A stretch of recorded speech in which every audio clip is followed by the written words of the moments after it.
Well, the Nigerian Meteorological Agency, in a recent prediction, asked those living along the Nigerian coastline to relocate following its forecast of heavy rainfall and flooding. That's already happening along Lokoja axis in Kogi State and some areas in Anambra and Delta states. There's even more apprehension following reports yesterday of the first hurricane in Cape Verde.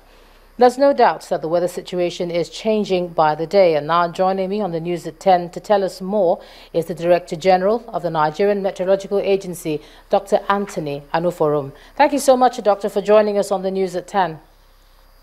Thank you so much. All right, what exactly could be responsible for the unpredictable weather pattern that we've been witnessing recently? Climate change. We have said over and over that climate change is true. And what it means is that the climate system will be behaving differently from what is ordinarily known. So that is basically what is happening.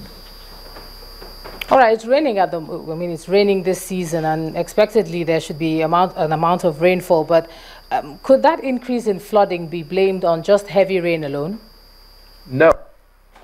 Again, we have said it over and over that flooding occurs due to a couple of factors interplaying. Take, for instance, you mentioned the coastal area of this country.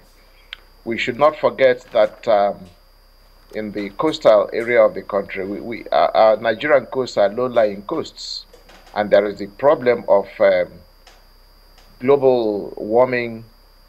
This year, for instance, January to July this year, according to WMO, has been the warmest ever known in recorded climate history.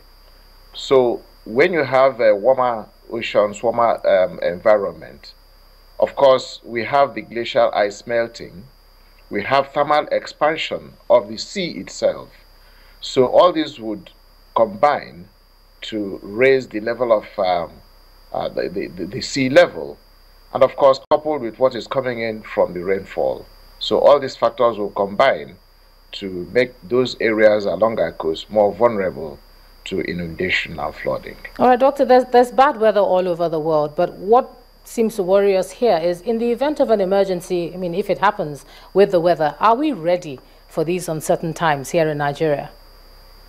That is indeed worrisome because not only in Nigeria, it has been shown that African countries or less developed countries like ours usually have less capacity to cope with such emergencies. So it is indeed a worrisome situation. I know that there are pockets of efforts here and there, but I think we need something that is more holistic and more global to tackle these emergencies when they do. When you say efforts here and there, what sort of efforts are you talking about? We've seen the hurricane that hit Cape Verde since 1892 or thereabout. Yes, that's the figure. That's the first time it ever hit. And we're seeing it closer home to West Africa. Are we satisfied to just be having pockets of help here and there? What exactly is being done? Yeah, when I say pockets of efforts, you can see that especially since 2012, when the flood devastated parts of this country, many state governments here and there are indeed making efforts. That's what I mean by pockets of effort. NEMA is also on its toes all the time. So these are the efforts that are being made. But what I'm saying is that we need a more holistic approach to it, something more proactive than reactive. Okay, how do you respond to this? Sometimes when you have this type of weather warning and the government asks people who live in certain areas to relocate or leave their homes, where exactly are they supposed to go to if there is no provision made for them? That's one of the reasons people stay where they are. So in terms of what's being done, are we looking at that sort of thing? Yes, I'm also aware that in some states, state governments have provided short-term measures. But like I said, when we have the scale of what we had in 2012, we need to have a longer-term planning. What seems to be happening at the moment is that people are reacting. We made this forecast in March this year. NISA also came up with their own forecast, which again is based on a NIMET prediction.